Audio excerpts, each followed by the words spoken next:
A Worcester man is facing charges connected to a 2010 rape of a woman in New Bedford. The Bristol County District Attorney's Office says 47-year-old Scott Trudeau was indicted by a grand jury on charges of aggravated rape and assault and battery. The DA's office says the indictment is the first related to a previously untested rape kit.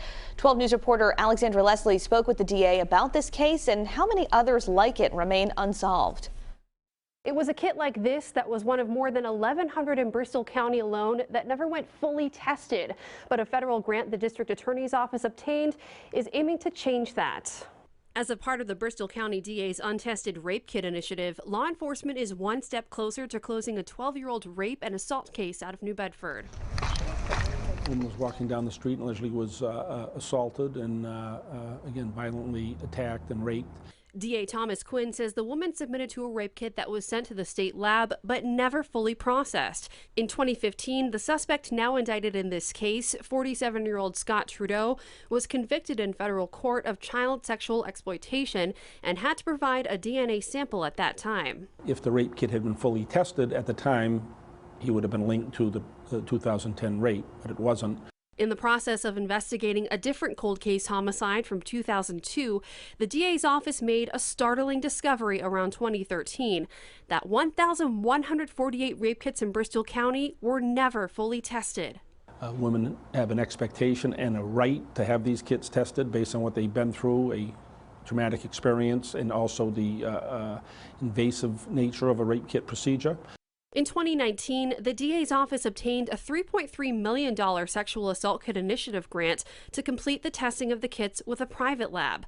But the pandemic and other issues pushed back testing until last April. The kit in this case was tested in February and got a match in the National DNA Database. If it hadn't, the statute of limitations was set to expire in 3 years. We want to see all the kits tested.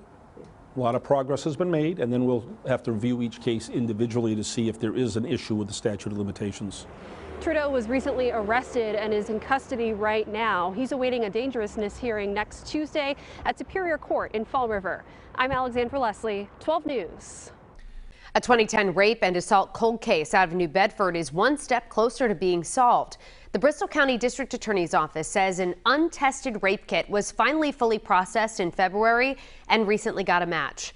A grand jury indicted 47-year-old Scott Trudeau on charges of aggravated rape and assault and battery. As 12 News reporter Alexandra Leslie explains, the indictment is the first related to the DA's office Untested Rape Kit initiative. More than 1,100 rape kits like this went untested for years, some dating back as far as the 1980s. But the DA's office tells me they're hoping to completely test all of these kits, resulting in more arrests. A $3.3 million federal grant will help a private lab finish testing all 1,148 untested rape kits in Bristol County. The Bristol County District Attorney's Office is the first in the state to undertake such a large-scale initiative of fully tested kits that were only examined at a basic level when submitted. Determine if there's certain evidence present, maybe like sperm cells, but certainly to identify someone, you would have to do additional testing.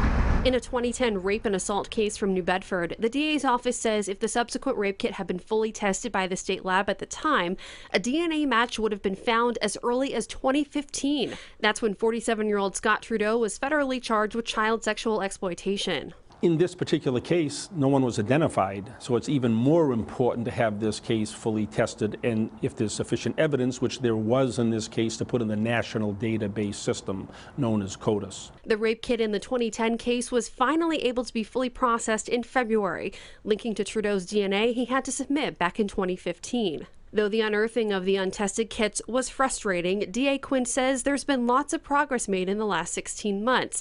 He's hopeful the private lab in charge will complete testing by the end of this year. I anticipate additional charges, but we have to evaluate each case as it comes in.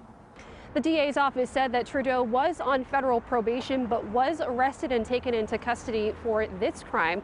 He's awaiting a dangerousness hearing next Tuesday at Superior Court in Fall River. I'm Alexandra Leslie, 12 News.